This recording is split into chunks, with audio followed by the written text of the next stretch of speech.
લોકોને જ્યારે સંતોને જોવે છે ત્યારે ઓબ્વિયસલી પ્રશ્ન થતો હોય છે. એમાં પણ BAPSના સુશિક્ષિત સંતોને જુએ ત્યારે સહેજે મનમાં એક જિજ્ઞાસા હોય કે આટલી સારી કારકિર્દી હતી, સુખી સંપન્ન પરિવાર હતો, છતાં શા માટે ત્યાગ કર્યો? તો પહેલી વસ્તુ એ છે કે સાધુ થવાનો જે મનમાં વિચાર પણ આવવો ને, એ ભગવાનની કૃપા વગર, ઈચ્છા વગર શક્ય જ નથી. કોઈ પણ વ્યક્તિને સાધુ થવાનો વિચાર આવે છે એના પૂર્વના પુણ્ય હોય, સુકૃત હોય, ભગવત કૃપા હોય,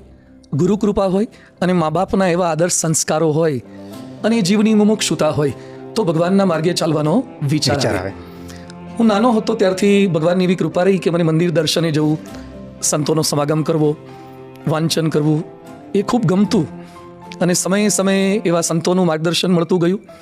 અને પરમ પૂજ્ય પ્રમુખ સ્વામી મહારાજનું એવું પવિત્ર જીવન જોયું. એમનો નિસ્વાર્થ પ્રેમ, એમની દિવ્યતા, એમનું ભગવાન સાથેનું જોડાણ, એમની ભક્ત વત્સલતા અને એમની જે ક્ષમતા હતી કે જીવને પરમાત્મા સુધી પહોંચાડી શકવાની ગુણાતીત સંતની તાકાત,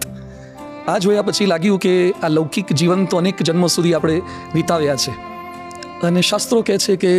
અનેક જન્મ આપણે ધારણ કર્યા છે, તો એક જન્મ ભગવાન માટે, એક જન્મ ધર્મ માટે, એક જન્મ રાષ્ટ્ર માટે, એક જન્મ આપણા પોતાના આત્માના કલ્યાણ માટે કેમ ના આપણે વિતાવી શકીએ? તો ઘરેથી બધી સાનુકૂળતા થઈ. તો એક તો આપણા ધર્મની એ તાકાત છે કે ગમે તેવી સુખ, સાહેબી, સમૃદ્ધિ હોય તો પણ છોડીને ભગવાન સુધી પહોંચવાનું સૌ કોઈને મન રહે છે. અમે જે સાધુ થયા અમારા આત્માના કલ્યાણ માટે, સમાજ સેવા કરવા માટે,